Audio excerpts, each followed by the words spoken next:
Hello dear students, welcome to my channel. आज हम class 8 के इंफॉर्मेशन टेक्नोलॉजी बुक में से मैनेजिंग फाइल्स एंड फोल्डर्स ये चैप्टर सीखेंगे। इस बुक का ये फर्स्ट चैप्टर है जिसमें हम फाइल्स और फोल्डर्स के बारे में डिटेल में जानेंगे। हम हर पैराग्राफ को पढ़ेंगे और उससे हिंदी में समझने की कोशिश करेंगे। आप भी अपने टेक्स्ट बुक में साथ साथ देख सकते हैं और अगर आपको कोई डाउट हो तो कमेंट सेक्शन में पूछ सकते हैं। वीडियो ज्यादा लंबी ना हो इसलिए इस लेसन को हम 3 पार्ट्स में डिवाइड करेंगे। तो आज की इस वीडियो में हम फर्स्ट पार्ट सीखने जा रहे हैं जिसमें हम 1.1 और 1.2 कवर करेंगे। तो बिना किसी देरी के वीडियो को शुरू करते हैं। So let's start. Class 8 information technology chapter number 1 managing files and folders. 1.1 Files. So far, you have been creating text, picture and sound files using different application programs such as Paint, Sound Recorder, Word, PowerPoint, Excel, etc. and saving them. A computer file is a block or collection of information stored in binary format on a storage device, with hard disk, compact disk, pen drive, and identified as unit by a file name. इसका मतलब क्या है? जब भी हम computer में कुछ लिखते हैं या बनाते हैं जैसे कि टेक्स्ट, पिक्चर या साउंड, तो हम उसको एक फाइल में सेव करते हैं।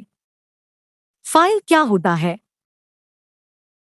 फाइल एक टुकड़ा या अंश होता है जो कि कंप्यूटर की भाषा में बाइनरी फॉर्मेट में लिखा होता है। बाइनरी फॉर्मेट मतलब सिर्फ 0 और 1 से बना होता है। ये फाइल हम किसी स्टोरेज डिवाइस में रखते हैं जैसे कि हार्ड डिस्क, कॉम्पैक्ट डिस्क या pen drive.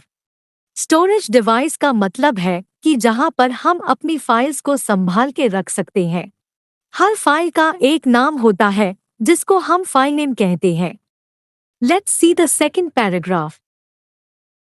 Each application program has its unique way of storing the binary digits of information in a file, so that only that program can present them to a user as meaningful information. Thus, a file name has two parts, the primary name and an extension. The primary name can be generated by the application program or given by the user. It is better that you give each file you create a meaningful or expressive name which will briefly reflect its content so that it can be located at a later date. The extension identifies the type of file and indicates, usually, the application program which created it. The extension is separated from the primary name by a period. Her application program जो हम use करते हैं जैसे कि paint, word या Excel, उसका binary digits को file में रखने का अपना एक यूनिक तरीका होता है। इसलिए सिर्फ वही प्रोग्राम उस फाइल को सही तरीके से हमें दिखाता है। जैसे कि अगर हमने पेंट में कुछ बनाया और उसको वर्ड में खोलने की कोशिश की तो वो सही से नहीं दिखेगा। इसलिए हर फाइल नेम में दो हिस्से होते हैं, प्राइमरी नेम और एक्सटेंशन। प्राइमरी नेम वो होता है जो हम खुद दे सकते हैं या फिर एप्लीकेशन प्रोग्राम दे सकता है, लेकिन बेहतर यही है कि हम अपनी फाइल को एक अच्छा और साफ नाम दे जो उसकी कंटेंट को बताए ताकि बाद में हम उसको ढूंढ सके।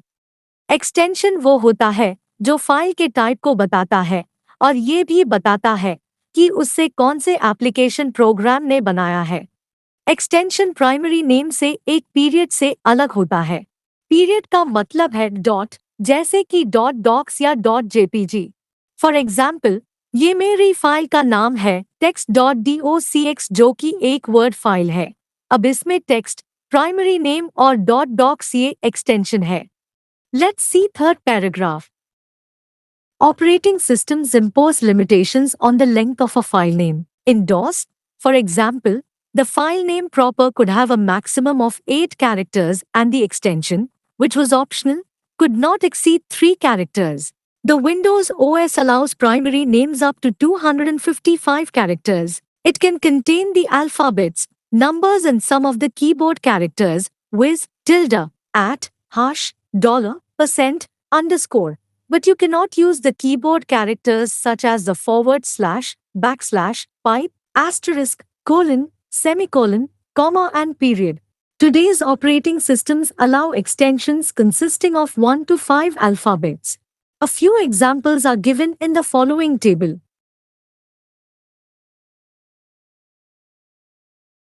थर्ड पैराग्राफ का एक्सप्लेनेशन देखेंगे। ध्यान रखो कि हर ऑपरेटिंग सिस्टम जो हमारे कंप्यूटर को चलाता है, उसका अपना रूल होता है कि फाइल नेम कितना लंबा हो सकता है।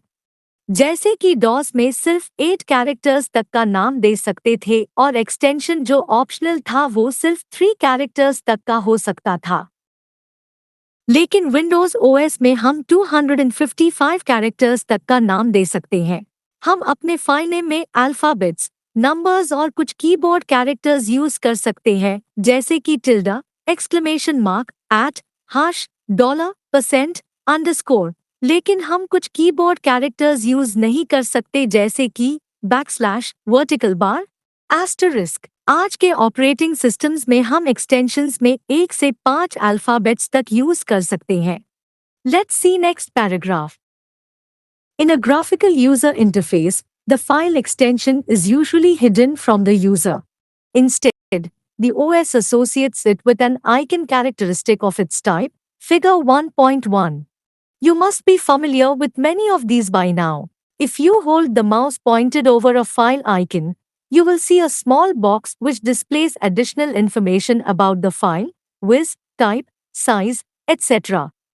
Explanation देखेंगे। ग्राफिकल यूजर इंटरफेस में जो हम देखते हैं, वहां पर फाइल एक्सटेंशन हमें नजर नहीं आता है। इसकी जगह ओएस उसको एक आइकन से जोड़ देता है जो उसके टाइप का होता है, जैसे कि फिगर 1.1 में दिखाया गया है। अगर आप अपने माउस को किसी फाइल आइकन पर रखते हैं, तो आपको एक छोटा सा बॉक्स दिखेगा जो उस फाइल के बारे में और जानकारी देगा, जैसे कि type, size, etc. 1.1 Icons for different types of files. अब हम देखेंगे कि अलग अलग टाइप्स के फाइल्स के आइकॉन्स कैसे होते हैं। यूजर जनरेटेड फाइल आइकॉन्स वो होते हैं जो हम खुद बनाते हैं किसी एप्लीकेशन प्रोग्राम से, जैसे कि वर्ड, पावरपॉइंट, एक्सेल या पेंट। इनके आइकॉन्स में हमें एक छोटा सा लेटर या सिंबल दिखता है जो उसके टाइप को बताता है, जैसे कि वर्ड फाइल के आइकन में W दिखता है और बिटमैप इमेज फाइल के आइकन में एक तस्वीर दिखती है। प्रोग्राम फाइल आइकन्स वो होते हैं जो हमारे कंप्यूटर में पहले से ही इंस्टॉल होते हैं और हम उन्हें चलाने के लिए यूज करते हैं, जैसे कि नोटपैड, एक्सेल, विनवर्ड या पावर पीएनटी। इनके आइकन्स में हमें उनके नाम या लोगो दिखते हैं जो उन्हें पहचानने में मदद करते हैं। 1.2 फोल्डर्स। अब हम बात करेंगे फोल्डर्स की। फोल्डर्स क्या होते हैं और हम उन्हें यूज कैसे करते हैं, चलिए समझते हैं। All data, programs and information fed into a computer are stored on the hard disk. A hard disk is identified by the drive letter C. A large capacity hard disk can be divided into smaller partitions. Each partition behaves as if it were a separate hard disk and identified with the drive letters C, D, E, etc. You can further create smaller sections, called folders, in each drive. These folders can be given meaningful names which will reflect the type and content of files in them. A folder may contain names of files and of other folders. A folder within a folder is called a subfolder. The default icon of a folder or subfolders is yellow in color. Each file can also be given a meaningful name which will briefly reflect its content so that it can be immediately located at any later date. Of course, no file or folder can be without a name. And a folder cannot contain two files with identical file names and a drive cannot contain two folders with identical names. इसका मतलब ये है कि जब भी हम computer में कुछ डालते हैं या चलाते हैं, जैसे कि डेटा, प्रोग्राम्स या इंफॉर्मेशन, तो वो सब हार्ड डिस्क में स्टोर हो जाते हैं। हार्ड डिस्क वो होता है जो कंप्यूटर के अंदर लगा होता है और उसमें सब कुछ रखा जाता है। हार्ड डिस्क को हम सी ड्राइव के नाम से पहचानते हैं। अगर हमारा हार्ड डिस्क बहुत बड़ा है तो हम उसको छोटे छोटे हिस्सों में बांट सकते हैं, जिसको हम पार्टीशंस कहते हैं। हर पार्टीशन अलग अलग ड्राइव बन जाता है, जैसे कि C, D, E, etc.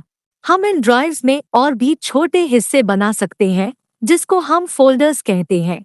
Folders में हम अपनी फाइल्स को रख सकते हैं जो एक ही टाइप या कंटेंट की हो।